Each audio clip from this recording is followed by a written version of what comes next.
All right. Can I call you Angela? Is that okay? Yes, you can. All right. So I like to do my cold open. I have two shows. This show, which is, I feel like it's more appropriate for what we're going to talk about today. Yeah. And then, of course, I have Hello Henderson, which is community focused. And let me, first of all, extend the invitation. If you ever want to come to visit Las Vegas, please stop by Henderson and we'll show you what Henderson is all about. Okay. Cool. But we usually start, normally we do a joke or something. And I say either I give you an option. Either you tell me something that nobody knows about you that you're ready to share with the world, and all of our 5 viewers right now, we have more than 5 viewers. I'm shaking. Or you get to be a victim of my dad jokes card. There isn't much that I have as a secret. I can't even think of a secret that people don't know. So let's do the dad one-liners. Okay. That's my favorite. I love the dad card joke. And I will tell you this as I told the last person that actually was opening up, and I will tell you the same thing. You're under no obligation whatsoever to laugh, Okay. but I challenge you not to laugh. Okay. Here we go. This is dad one-liners. Will glass coffins be a success? Remains to be seen. It's all about the delivery. It is. It's all about the delivery. Remains to be seen. Love it. All right.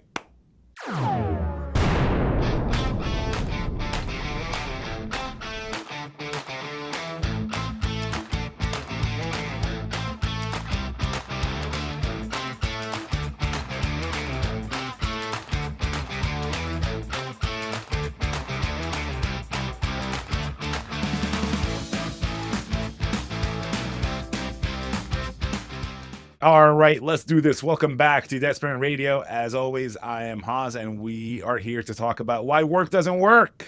There's got to be a reason, and we explore all these reasons every day. And with me today is a very special guest that I've been following for a while on LinkedIn. We talked a couple of times, and very excited to introduce to you Dr. Angela Mulrooney. Angela, welcome to the show. Thanks for having me, Hoz. Absolutely. Can you tell us a little bit about yourself before we dive deep into why I'm so excited you're here today?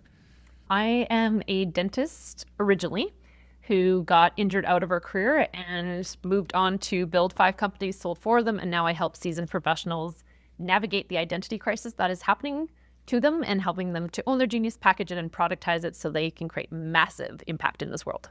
I love that. And, on the surface, people was like, oh, somebody else said, I'm a coach. I'm an agile coach. I mean, I don't like the term because I feel like it's been diluted in the last few years.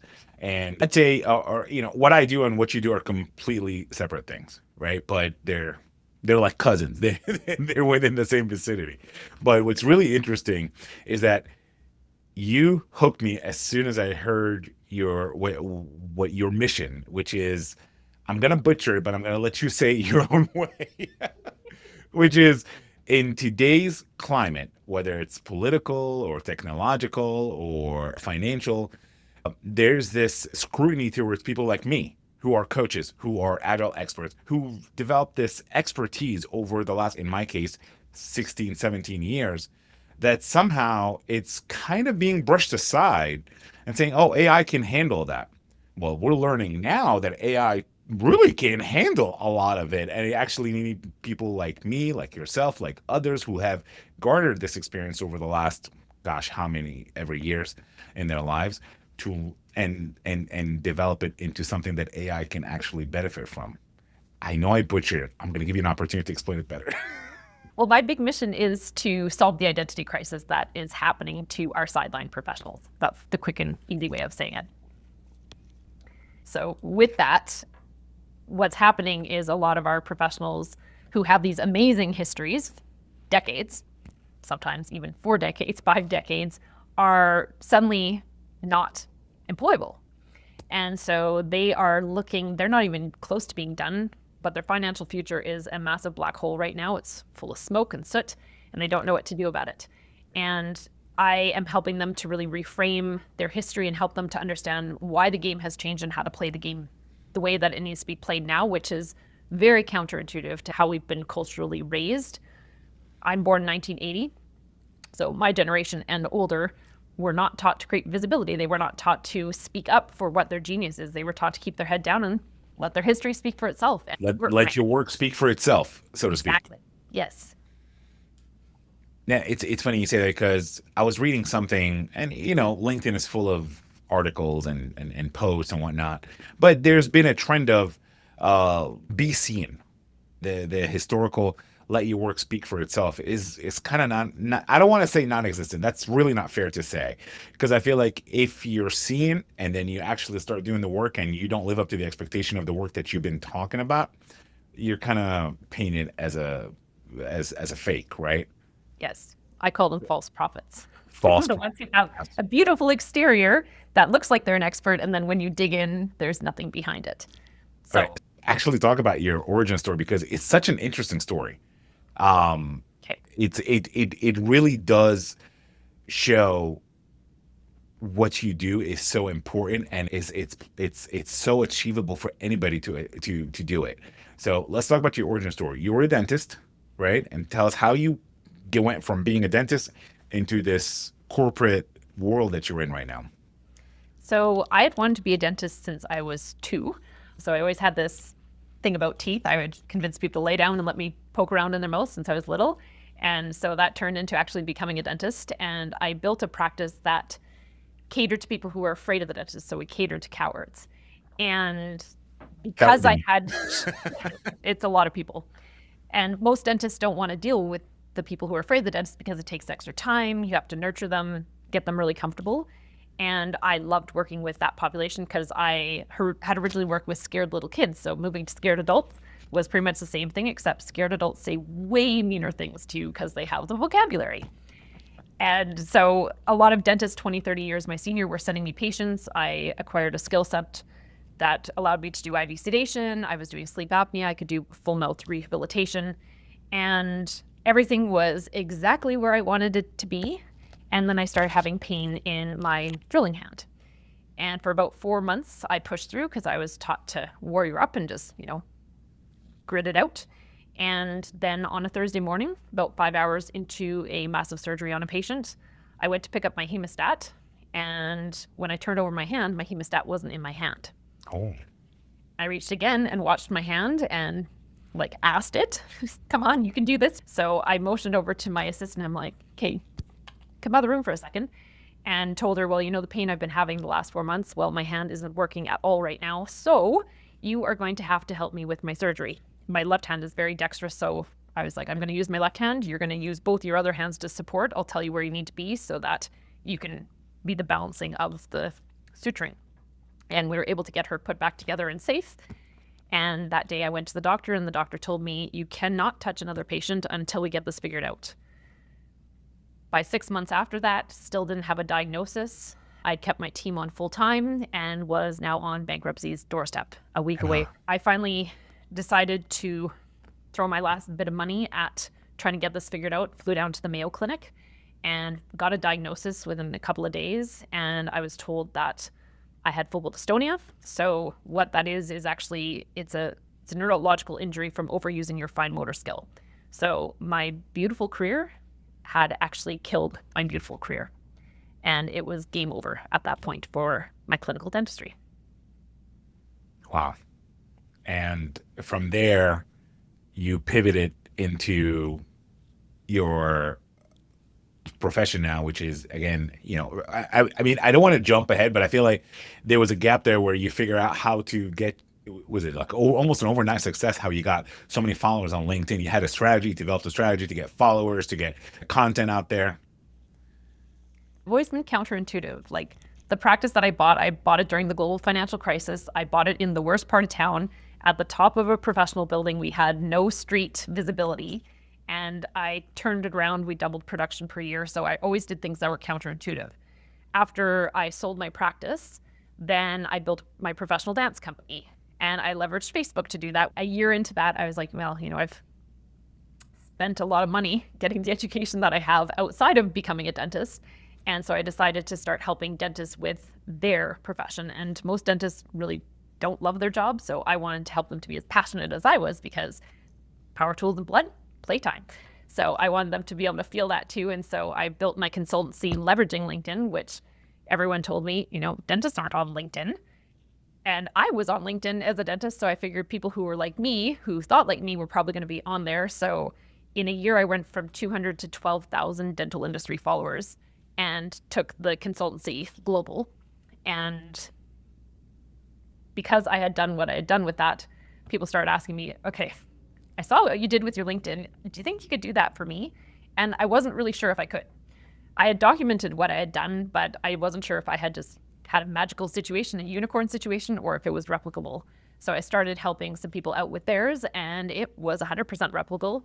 So that's when I opened my social media agency, which was 2 months the day before the pandemic shut down North America. And I told them to buckle in because we were going to take this thing to the moon, because I had always built things during crises, and this was a massive crisis that was hitting us. And in 10 months, we went from 2.5 to 14 full-time team members, so we exploded. Wow. Do you feel like your identity was a dentist, or did you feel you really knew what your identity was once you figure out that you're able to pivot and make those changes that led you to the success that you're at right now? Until about 2.5 years after the dystonia took my hand, I was 100% wrapped up in being a dentist, because as a kid, that was what everyone thought I was going to be. It made me the smart kid, and it had me on a clear path for everyone to recognize my value. Right. And well, actually, it's more than 2.5 years after that, because it took me a long time to stop introducing myself and explaining my worth by, well, I used to be a dentist. When people would be like, so what are you doing now? And I'd be like, well, I used to be a dentist, but this is what I'm doing now. So I was almost apologizing for what I was doing, because the thing that was understandable easily and quickly was dentist. Everyone knows what a dentist is. Work. I was always backtracking with that old identity. By the way, thank you so much for sharing that. And I'm sure that's it's heavy to share. So I appreciate you sharing. Yeah. So I really do appreciate it. I want to say that when you start telling me your story, well, first of all, I want to say this. I just want you to know I brushed, flossed, and I had a dental that pick in my just like about a little while ago, knowing that I'm going to see a dentist, even though you're not here to check my teeth. I felt obligated that I have to really have a clean breath and make sure that my teeth are clean before we interview. Even though you're like thousands of miles away, like I felt awkward. You have no idea how many people also do that when they're around me. So I can almost make the argument that I felt like when you start telling me your story, I didn't identify you as just a dentist right away. When you start telling me how your journey started as a dentist, and you started telling me about how you started marketing for your office, and when you said you got this office building in this worst part of town and top of the building and all that, I'm like, wow, and you were successful. So there's more to you than what your capabilities are beyond just dentistry and being a dentist and an excellent dentist, right? So I feel like I identified that about you just from you telling me your story. So do you feel like there's a lot of people out there, like I'll give you another example. I have people tell me, hey, look, this is a great show. You're doing a great job. You're asking the right questions. I don't feel like I am. I feel like I'm an idiot that's just wanting to get to know people better. And I feel like my identity is beyond just Agile or Agile expert or somebody that teaches SAFe or certification classes or something like that. So do you feel like there's a lot of us right now that are having that identity crisis? Yes, because we were trained to rely on external accolades for our intrinsic worth. We were trained to get the title, get the job, get the grades. All those things defined what our place was in the community, in the workplace, with ourselves. And when those external accolades are disappearing by suddenly you have this amazing history and you can't get anyone to pay attention to you, even though you have a phenomenal track record that should be blowing doors open for you, suddenly there is an identity crisis happening, because whether you want to admit it or not, you were wrapped up with a lot of your worth, which is part of your identity, in your professional past and your ability to earn and your ability to contribute. When all that suddenly is up in smoke, it leaves people where I was when suddenly, the Mayo Clinic told me you're done.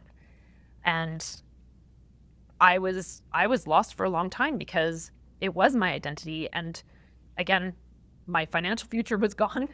My ability to contribute, I didn't know how I was going to do that. My worth was gone. Everything was gone. And so I was sitting in the dark with myself trying to figure out, like, who am I actually? And it took a long time to fully embody what I'm doing now. And yes, I did other things than just good dentistry. But yeah, it took a long time to be able to find that identity, which is what I'm seeing with our professionals right now, because some of them, like, they've been wrapped up in their identity a whole lot longer than I was. I was only 8.5 years into actually being a dentist when my hand cut out. So when you've had 20, 30, 40 years of being the amazing whatever you are, and suddenly you can't open the doors, it's like getting slapped out of the sky by the universe. It's not. I mean, I'm getting choked up because, I worked for a company that did work for the VA, and I love my time with the VA. I made some of the best friends in the VA. I'm still friends with them today. And unfortunately, I was a victim of DOGE. And I think we saw the writing on the wall ahead of time. And, I was one of those people that kept applying for job after job after job. And I know my resume is stellar. I know my experience is stellar. Well, I'm not egotistical at all, but I know what I can offer because I've done it. And it's very demoralizing when you don't get that call back, or even just, you send something and within 24 hours you get a rejection letter. Like, you didn't even talk to me. You didn't even get a chance to see what I can do for you. So no, it took me some time to even get a call back. And I think it was that said, okay, I'll show you. And that's when I started my own business and started my own podcast and started talking to people and get to know me more people and talk about some of the stuff that we talk about on this show. So that's where I pivoted in my life, and I said, I'm not going to be a victim of the circumstances. I choose not to be. So, Yeah. But there's a lot of people out there that don't know how to get out of that. What's your message to them, before they go too far deep into that end? Well, what's happening right now is a completely natural reaction to a disaster, right? It's like you have a fire blazing towards you and your body's going into fight, flight, or freeze. That's the way our bodies are programmed. When you don't know what your financial future is going to be, you don't know how you're going to feed yourself, you don't know how you're going to home yourself, which I speak to a lot of people who have these stellar careers who are in that situation right now. It is going to cause a biological reaction, and there's no shame in that intentional and productive action to be able to move forward. And what often happens is, especially with high achievers, is we don't go into flight or freeze, we go into fight, and we're going to fight this, right? And when that happens, we're not necessarily doing all the right things. We're not being intentional. We're just like, I'm going to try this, I'm going to try this. Or you look at how the game used to work for you and you keep pushing harder. You keep getting more certifications. You keep trying to explain yourself more because that's what used to work. And you keep your head down and let your work speak for itself because that's what used to work. And if you keep doing that with the way things have changed, things shifted drastically and dramatically over the last couple of years. You can't play that game anymore. You have to create visibility.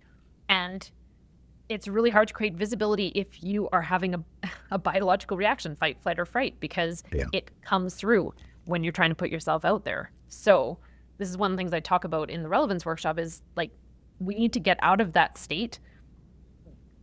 Think about, like, what does your dream life look like? How do you actually feel in that? And always try to be finding that state. And often when I take people through that visualization, they're talking about, I feel content, I feel peaceful, I feel like I'm in the right place.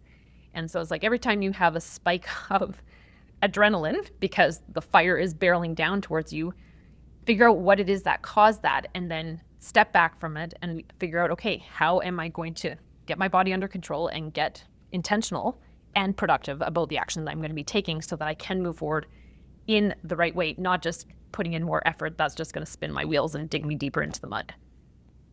Wow. And before we get into the services that you offer, you wrote a book, right? Can you tell us about the book? Yeah, I've written actually 6. I've only published 3. I've got my 4th one coming out this summer. All right. So what got you into writing the book? So the Own Your Genius book, the first 2 books that I wrote, I hated the editing and publishing process. I just was connected with the wrong people for getting that work done. This time I found a new person, a new couple of people to work with, and it's been so much easier. So that's why I actually have the 4th one coming out as well, because I'm like, oh, I actually enjoyed this process this time. Let's do it again. There you go. Yeah, the Own Your Genius book is talking about exactly what we're talking about. Is about relevance. The one coming out this summer is called "You Are Not Irrelevant," which speaks more to the people who have lost their jobs and how do you get out of the fight, flight, and freeze. But it really digs into, like, you have so much potential. Here's the thing, like, all the companies that I built have been built during a massive fire coming at us. The dental clinic, global financial crisis. The dance company, the oil crisis in Calgary. The social media agency, the pandemic. The products that I built, the AI crisis, right? So there's always, when things hit you and burn you down to the ground or they're scary, that's when there's massive opportunity to do something about it. But you have to get calm first before you can actually do that and sit back and look at the situation and think about where the opportunity is. Because if you're panicking, you're probably going to convince yourself of something. You're going to get enamored with an idea and go down a rabbit hole that maybe isn't the right thing to be doing. You grew your network on LinkedIn in 1 year from 200 to 12,000. Is that correct? Yes, with an audience who wasn't on LinkedIn. Who wasn't on LinkedIn. So you clearly figure something out that a lot of us are struggling with. And if you do something well enough, you should probably charge for it. So, but do you cover that? Tell us about how do you do that and how do you teach people? So when someone first comes into my company, there's the Unleashing Influence system, which diagnoses their niche of genius, diagnoses what they can be doing with it. They talk to the machine for a couple of hours and we spit out a 100+ page guide that doesn't parrot back to them what they said. It extrapolates and gives them verbiage that they've never used before. It tells their story. It gives them so much information and education as well as their customized outputs. Then they can start using the Unleashing Engine, which is a content product that takes what we learned from you in the first step and now writes content that sounds like you. It uses your intellectual property, your opinions, the way that you view the world through archetypes. And from there, if someone is wanting guidance, then the Own and Package Your Genius Lab is where that happens. So the Own and Package Your Genius Lab, you get a lecture every month and a checklist of everything that you need to do week by week. And there's weekly Q&As you can pop into to ask your questions and talk about whatever you need to talk about. And so that's kind of an open forum of whatever you need. And then if someone is like, hey, Ange, I want you to help me build my company, then we have the accelerator for that.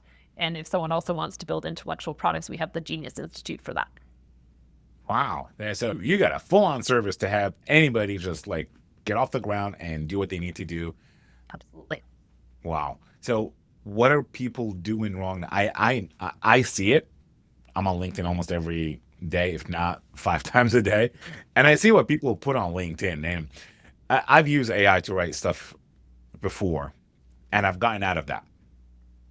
I've used ChatGPT and Claude because I've noticed that almost every post starts exactly the same way. Some people, other people. And it's long, it drags on. And I decided I'm not going to do that anymore. I'm just going to write my own thing. So what's going on? Explain that to us. So we're using ChatGPT and Claude wrong, aren't we? Well, you can't completely rely on it. And I don't know if you've noticed lately, Claude has been doing some weird stuff. I feel like it's backtracked and it's been giving a lot of wrong information that I've had to be calling it on. I actually had a chat with it about its errors and was like, yeah, you're right, I have been. Anyway, yeah, when people are putting content out, it does need to reflect you. And if you don't actually know, if you don't have intention about how you're putting yourself out there, then it's just going to grab stuff and make it for you. That's where, with the Unleashing Engine, we give you 3 pillars of your expertise that makes up your niche of genius.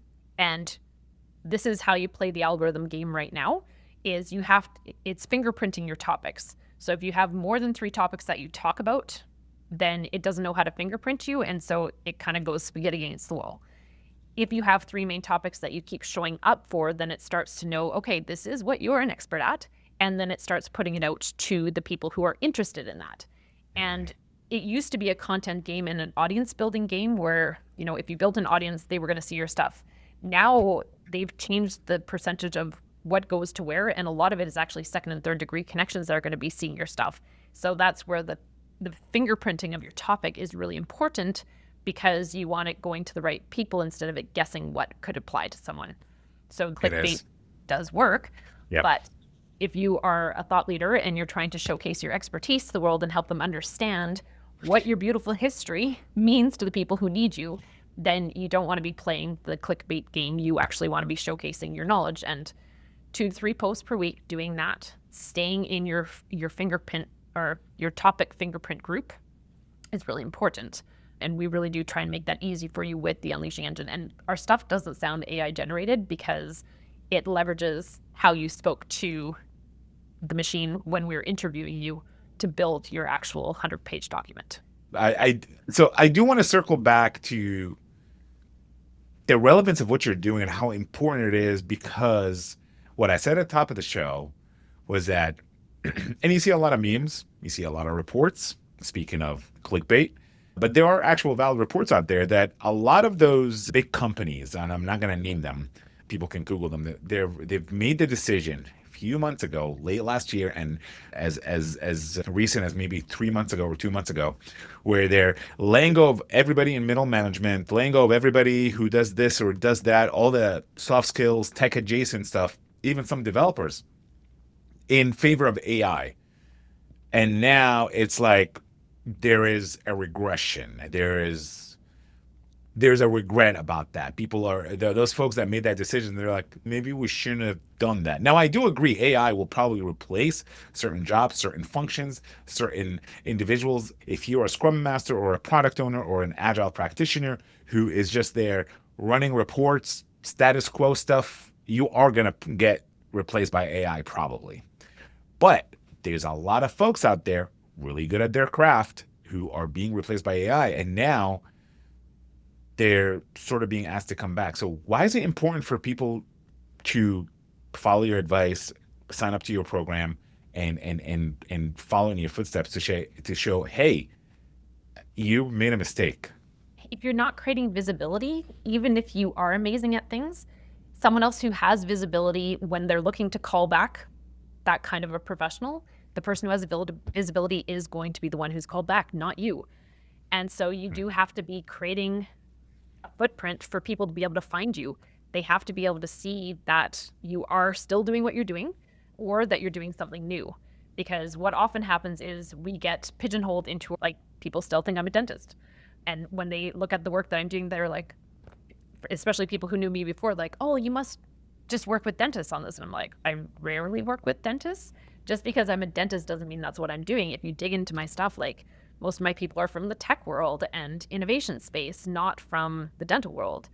Yeah. And we do really get pigeonholed. So you have to keep current what you're actually doing, continue to showcase what you're doing, showcasing where your thinking is at as well. Because if someone is looking for a thinker who's going to be able to contribute and have that discernment layer, they need to know what you actually think. And if you're just letting AI make it up for you, you're in trouble. So you want to make sure it is very poignant and on point with what you actually are doing now so that the right people can find you. And you need to showcase how you are creating those outcomes. And I know a lot of people are afraid to showcase their process, but you're always auditioning. And if you are not putting your best foot forward in an audition, are you going to get the part? No, you're not. So it's not like you're showing a 10-year process. You're showing a little snippet of your process as you go, but you're showing the best of what you know and giving people examples that they can go and run with so they can see what you're really about and if you are the right fit. So people shouldn't be afraid of AI. They should embrace AI, which we often talk about, because AI, once you start using it on an everyday basis and you learn it more, you start realizing, oh my gosh, I'm actually smarter than AI. It's just more capable of doing things at a much quicker rate. But that doesn't always produce quality stuff. Is that correct? Yes, you have to be prompting it well. So you have to be using intelligent prompts and your discernment to create a prompt that is going to get the outcome that you want as its own thing. So you have to give it a lot of guardrails. And like, people are often like, oh, are you using this one and that one and that one? I'm like, you know what? I've trained up two to work and compete against each other. That's how I play the game. And you know, when people come to my lab, often they're like, oh, but I like them. I'm like, I don't care which one you're using. If you have spent enough time with it, you understand the cadence of it, you understand, it understands you because you've got enough information into it and you know how to prompt it to get to where you want to go with precision, then keep using whatever tool you want. But you do need to, you're kind of like dating it when you first start. It needs to get some details about you and you get your chemistry going with it and you know how to tell it when it needs to smarten up, and you know how to tell it when it needs to, tell you the truth and not sugarcoat things for you. So it is definitely a massive helper. But if you're thinking it's going to just do the things for you and create things that you don't know anything about, you may get a bunch of stuff that isn't actually correct. And if, again, you're putting something like that out on LinkedIn, you're putting that out as your reputation. You want to be very intentional about how you're putting stuff out there and make sure it is accurate to you and your genius and your identity. Yeah, it's funny you say that. I'm laughing because I believe in self-help and therapy and going to and mental wellness, and because I do believe like it makes you a stronger person, not just mentally but also emotionally intelligent, for you to prepare for the things that we run through everyday life. And I feel like that has helped me recognize that ChatGPT specifically is very toxic. It's very it gaslights me all the time. And at least it tries. And I'm like, and we say, hey, spell strawberry for me. How many R's are in the strawberry? It doesn't count it. I've seen that meme actually. Let me see if I can test it.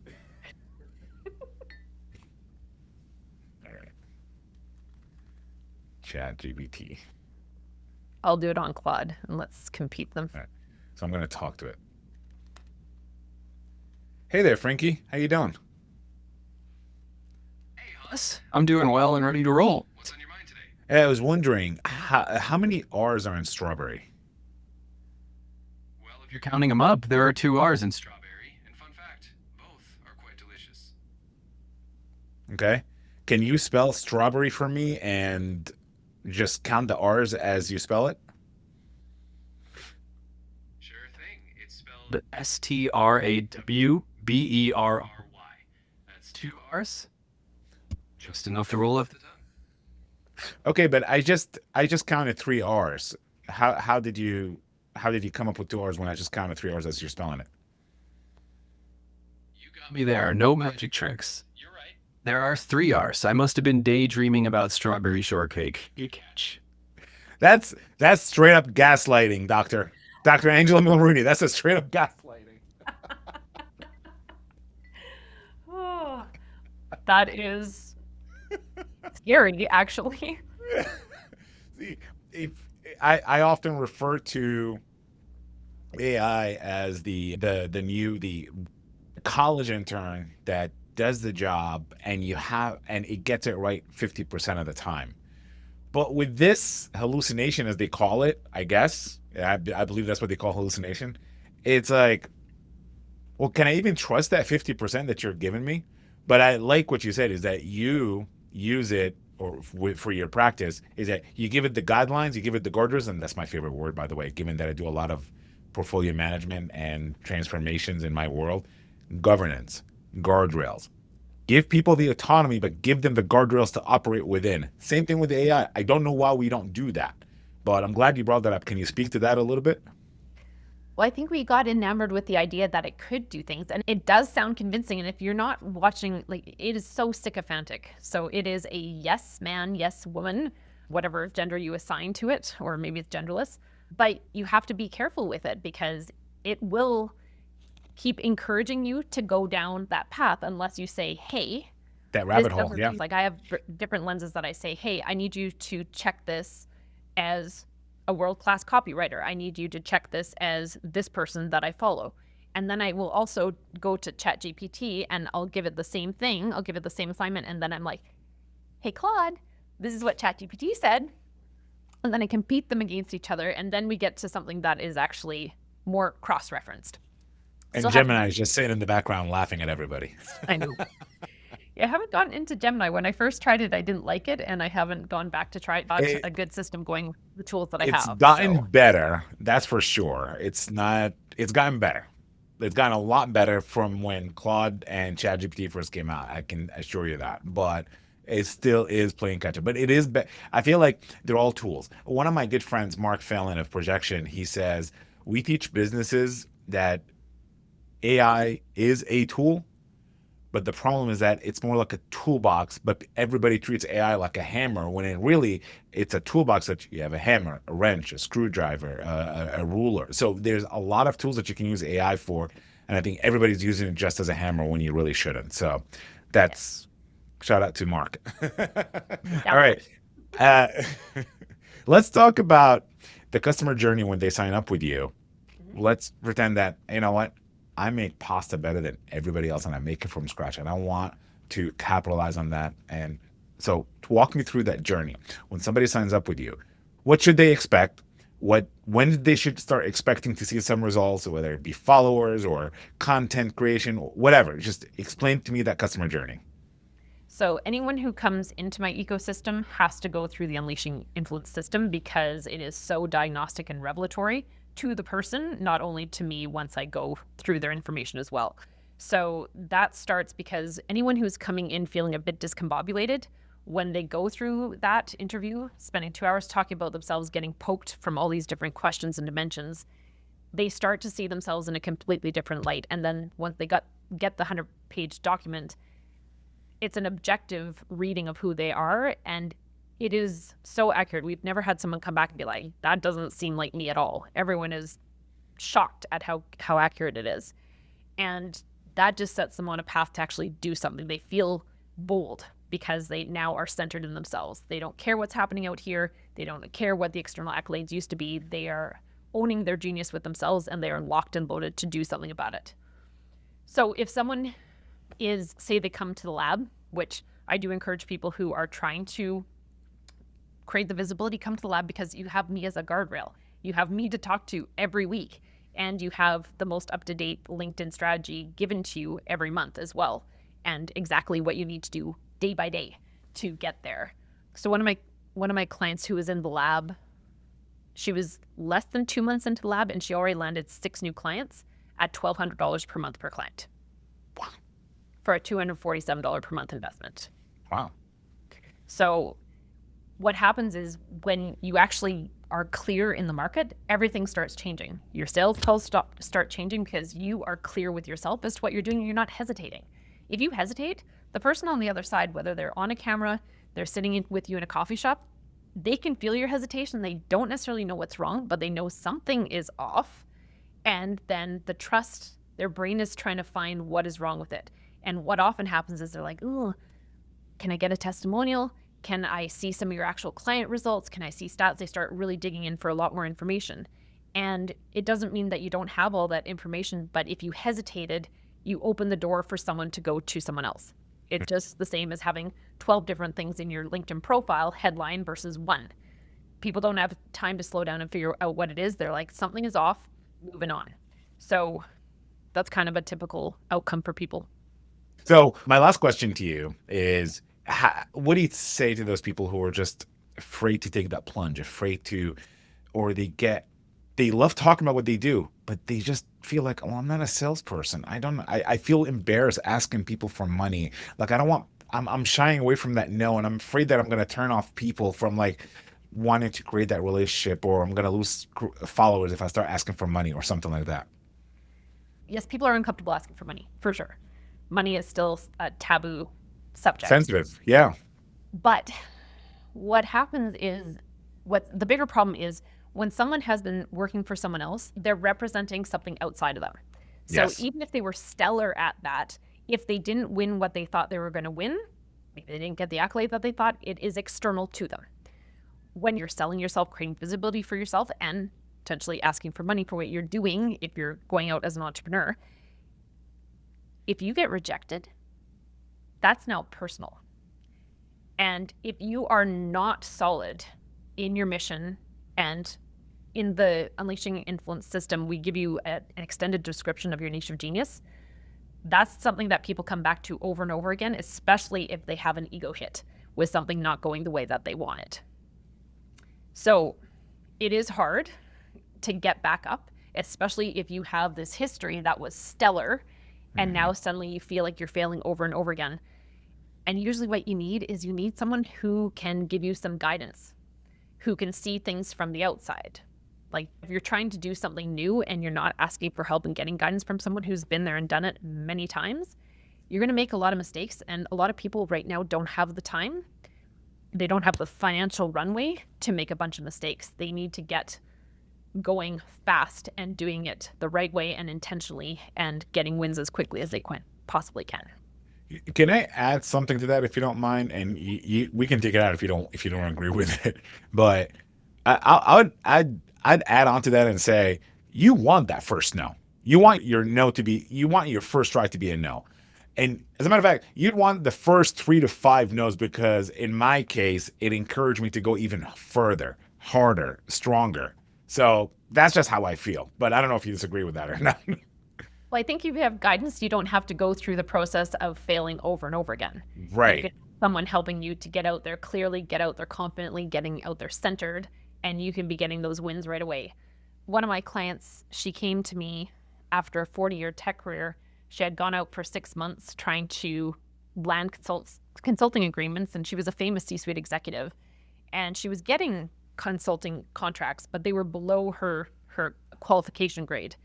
So when we put her through the system, 2 months after finishing it, she got $150,000 in Fortune 500 contracts. So not only was she getting the income coming back, she was working at the level that she wanted to be working at. Mm-hmm. Like often, again, people are like, well, I've been amazing at things, so I can figure anything out. And with how quickly things are changing right now, if you have someone who has that bird's eye view who can be like, this is changing and this is what you need to do about it, instead of you being sitting in the forest being like, ooh, which tree should I pick? You can save a lot of time by having someone who is that thought partnership with you. Before we do wrap up, I just want to say you are the first official medical doctor that's been on the show. We had another doctor before, but he was doctor in business and well, I'm a doctor of dental medicine, so I'm not a medical doctor. That's medicine. That's medicine. That's a real doctor. Where I come from, that's a real doctor. I feel like I'm reliving a Seinfeld episode or something. I just didn't want to be mislabeled and get slapped by anyone for that. All right. How do people check out your programs, reach out to you? Tell us all the goods here. If you're interested in the programs, pop onto unleashinginfluence.com. You can find me on LinkedIn. And if you are wanting to come to a free workshop, you want to check out the Relevance workshop, which is registration.unleashinginfluence.com/TRW. And of course, Hoz will have all that for you. Absolutely. We'll have all the information down below. We'll probably put a QR code if we can right on the screen somewhere around here. We'll save that information also in the notes. And if you want to talk to Dr. Angela Mulrooney, just send me a message or comment below and we'll make sure that we put you in touch with her. Angela, any closing remarks before we go ahead and wrap up? The only thing I want people to know is right now, everything feels massively in crisis mode. Yes. And just know that on the other side of it, there is going to be something amazing that comes of it for you, for the world. And so if you can take some time to get quiet and sit back and observe and see where the potential lies, you'll move ahead so much faster than just bulldozing and trying to do things because you've always done it that way. That is such a lovely message. My gosh, thank you so much for saying that. You're welcome. Thank you so much for being on the show today. We really appreciate you being on with us with Displacement Radio. All right, folks, that'll do it for us today. If you have any questions, make sure you comment below. Make sure you check out Dr. Mulrooney's page and her contact information also down below. And again, if you just want to get in touch with her, comment below and we'll put you in touch with her. Don't forget to like, share, subscribe. Share this with somebody that might need it. Share this with somebody that needs to hear it. Also, if you disagree with anything that we said, comment below and we'll invite you on the show. We'll have you go toe-to-toe with Dr. Mulrooney and see how that goes. All right, that'll do it for us today. As always, this is Hoz and this is Displacement Radio.